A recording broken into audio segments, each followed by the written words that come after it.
Dear students, JEE Main 2024 concise analysis आप सबके लिए लेकर आया हूं। याद रखिए, बहुत लंबे वीडियो देखने की बिल्कुल जरूरत नहीं है। बहुत ब्रीफ में जो भी स्टूडेंट्स का ओवरऑल फीडबैक आया है, जो भी रिएक्शंस हैं, किस पेपर में किस तरह का वेटेज रहा है, क्या कोई सरप्राइज एलिमेंट है, सारी चीजें आपको इस छोटे से वीडियो में पता लग जाएगी। तो पहले से ही बच्चों फुल जोश में लाइक कर देना और सब्सक्राइब कर देना। एंड उसके अलावा कॉमेंट सेक्शन में बताना कि आपको पेपर कैसा लगा, कैसा रहा आपका पेपर।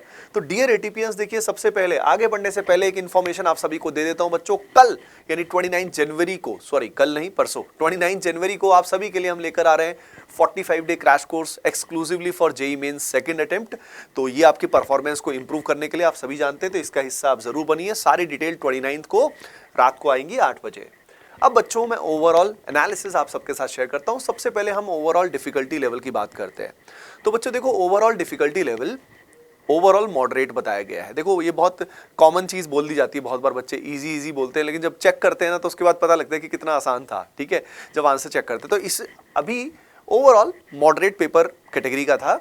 अगर हम बात करें सब्जेक्ट वाइज डिफिकल्टी, तो physics normally easy to moderate था। फिजिक्स में कुछ क्वेश्चंस, खास तौर पे सेक्शन बी यानी जो हमारा न्यूमेरिकल वैल्यू टाइप का क्वेश्चंस थे, जो इंटीजर टाइप के क्वेश्चंस थे, वहां पे कुछ क्वेश्चंस बहुत ही अच्छे भी आए हैं। अगर केमिस्ट्री की बात करें तो again chemistry was from easy to moderate. उसके अलावा अगर मैथ्स की बात करें तो हमेशा की तरह मैथ्स थोड़ा सा लेंदी आता है, तो उसको मॉडरेट टू टफ कैटेगरी में रखा जा सकता है बच्चों। अब उसके बाद अगर हम बात करें 2023 से, अगर हम कंपैरिजन करें तो किस पर्टिकुलर शिफ्ट से हम कंपेयर कर सकते हैं, तो भाई ये बहुत ही, हमारे जो अच्छे स्टूडेंट है एटीपी स्टार के, उन्होंने ये फीडबैक दिया है, तो बहुत ही लॉजिकल है ये कि 24 जनवरी शिफ्ट 1 से बिल्कुल सिमिलर पेपर है। उस लेवल की अगर हम बात करें तो उससे कंपेयर कर सकते हैं। तो एक्सपेक्टेड कट ऑफ अगर हम जानना चाहते हैं कि क्या परसेंटाइल आएगी, कितने मार्क्स पे क्या होगा, तो अगर आप ये जानना चाहते हैं तो कॉमेंट सेक्शन में अपने एक्सपेक्टेड स्कोर बताइएगा, ताकि हम उसी बेसिस पे आपको बताएंगे। और आपको क्या लगता है कॉमेंट सेक्शन में जरूर बताइएगा। इसके बाद अगर हम बात करें बच्चों, तो कुछ चीज़ों में जो वेटेज थी, जैसे कि केमिस्ट्री की अगर बात करें तो केमिस्ट्री में ऑर्गेनिक केमिस्ट्री रिलेटिवली ज़्यादा आया था। ऑर्गेनिक केमिस्ट्री में आप जानते हो मल्टीपल रिएक्शंस जो हैं वो एक साथ आ जाती हैं। उसके अलावा अगर हम बात करें फिजिकल केमिस्ट्री में, मेनली जो क्वेश्चंस आए थे वो न्यूमेरिकल वैल्यू के आए थे, राइट। तो फिजिकल सारी की सारी न्यूमेरिकल वैल्यू की थी, यानी जिस बच्चे ने फॉर एग्जांपल ऑर्गेनिक इनऑर्गेनिक करके गए हैं तो ज़्यादातर क्वेश्चन सेक्शन ए से उनको मिलेंगे।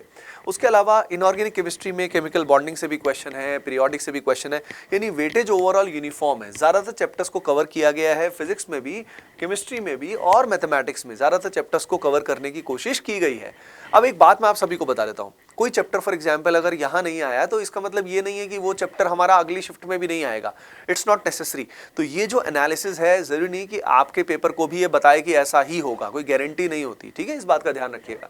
फिजिक्स में अगेन मॉडर्न फिजिक्स का आपने पांडे सर का वीडियो देख ही लिया होगा भाई, इससे क्वेश्चन आते हैं। तो वो जो ब्रह्मास्त्र सीरीज में आपको मॉडर्न फिजिक्स और बाकी भी जो चैप्टर्स दिए हुए हैं, एक बच्चे ने बोला भी था अभी कि काफी सारे क्वेश्चंस जो हैं, लगभग 20 से 25 क्वेश्चन काफी सिमिलर आए हैं। जो एटीपी स्टार का हमारा मॉड्यूल है, एक्सरसाइज है, उससे काफी सिमिलर क्वेश्चंस आए हैं। तो यहाँ पे ब्रह्मास्त्र सीरीज को अभी भी कर सकते हैं वो बच्चे जिनका अभी समय बचा है। उसके अलावा सेमीकंडक्टर से सिंपल डायोड बेस्ड क्वेश्चन आया था जो आसान था। रोटेशन से भी एक सिंपल क्वेश्चन आया था, मोमेंट ऑफ इनर्शिया से रिलेटेड क्वेश्चन आया था। उसके अलावा अगर मैथमेटिक्स की बात करें तो मैथमेटिक्स में बच्चों हमेशा की तरह वेक्टर 3D से अब ट्रेंड ही हो गया है। वेक्टर 3D और मैट्रिसेस डिटर्मिनेंट से भी सिग्निफिकेंट क्वेश्चंस आए हैं, तो इनका ध्यान रखना।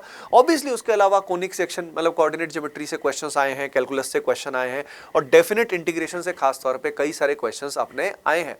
अगर हम इसके अलावा बात करें बच्चों, तो यहाँ पे कुछ सरप्राइज एलिमेंट हैं जिसके बारे में मैं बात करना चाहूंगा।